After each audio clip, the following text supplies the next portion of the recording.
kano wayisa obufumbiro oliwa nga nkwasa mukama wange akazindaalo kano mukama wange nsaba okukulopera nti mu Kyengera Town Council muli bangi nnyo abajja olw'okuba Kyagulanyi Ssentamu nga lw'amaanyi go nga kati bakyuka bagenda era amanya baneesaba munzikirize nze amanya genda gakwasa wayisa omufumbiro nga mwe muli ne chairman wa National Unity Platform Kyengera Town Council eyakulembera okutwala abantu okubabuza era ne council zonna zitawaanya ku district ne ku town council Kyengera Ali Edris Senyonyi wajjanga maaso go olabire ddala ng'omulabe ne bwalijjanga yeesiize amata yakwogera kuwa lisiti y'abalala era olunaddako ezo kaadi ezo abo batuveemu nakitende beerawo ng'oli musaale nnyo ku nsonga eyo tetujja kukkiriza bintu byatuleeta twajja na mulamwa gwa National Unity Platform abakyuse ne balya mangu tukkirize baliire ddala bagende balye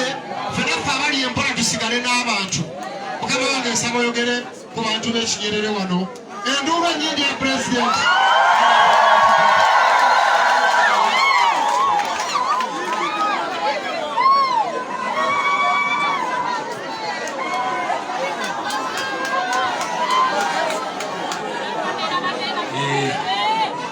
Walukaga Mathias duka ekibabu obooluganda omukama mulungi ekiseera kyonna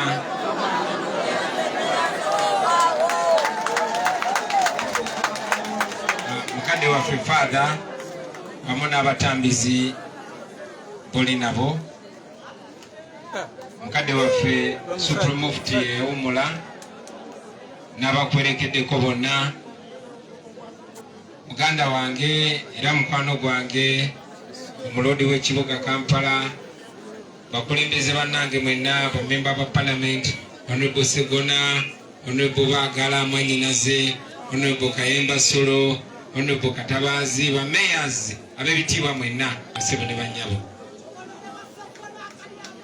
mwenna bakungubazi bannaffe mwenna abatuuze n'abaze tukungubagirako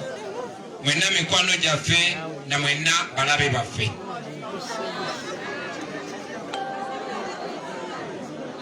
abamu beekanze bwe ngambye balabe baffe naye tetusobola kuŋŋaana bwetu kibangi nga tetulinamu balabe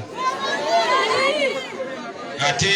akaseera k'okuziika omungereza kayita moment of truth njagala nnyo okubeera ow'amazima mu biseera ebyetagisa amazima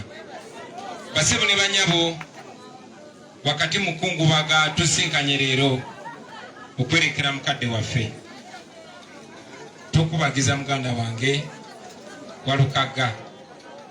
omulodi yabadde annyaniriza mu Buddu nsaba okutegeeza muganda wange omulodi nti siri mugenyi mu Buddu ndi waka naye sikubeera bubeezi waka ndi ku kaalo infact nze nyina obbaaniriza nze nakulira awo Matanga ewajja jange Ajati Aida Kyosimbonaanya mwala wa Aji Musa Galyenkanawa era okusooka okulinnya mu kibiina awo Butende amazzi twakashimanga awo mu Kikoma bakojjange bali awo Kamutuuza so ndi mwana wa kuno ate nazaalibwa era kumpi wano nazaalibwa Nkozi mu ddwaliro kitange yali musajja mutuuze wawe Kanoni mu Gomba so kuno ndi kwaffe kitalo nnyo baganda bange olwaleero tulina kwogera bigambo bitendereza mukadde waffe naye nze sammanya personally naye namanya ezadde lye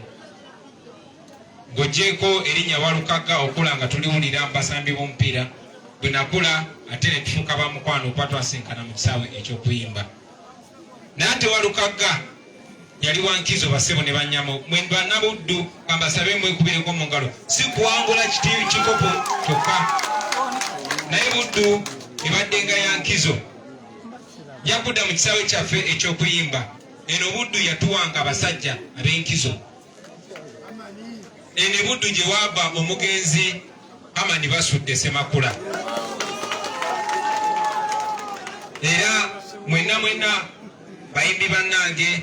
abawandiisi bazanyi bakatemba mumanyi enjawulo basudde gye yalina kyannaku nti generation eyo bwe yagenda tukyalwana okujjuza engatto zaabwe. Uganda naddala wano mu Buganda batuwadde nga bayimbi ab'enjawulo.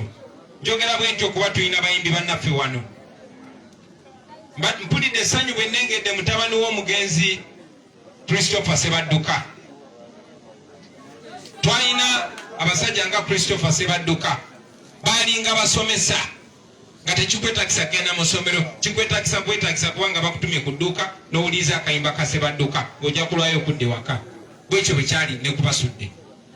Bino byali byamagero bye tuyina mu ggwanga lyaffe.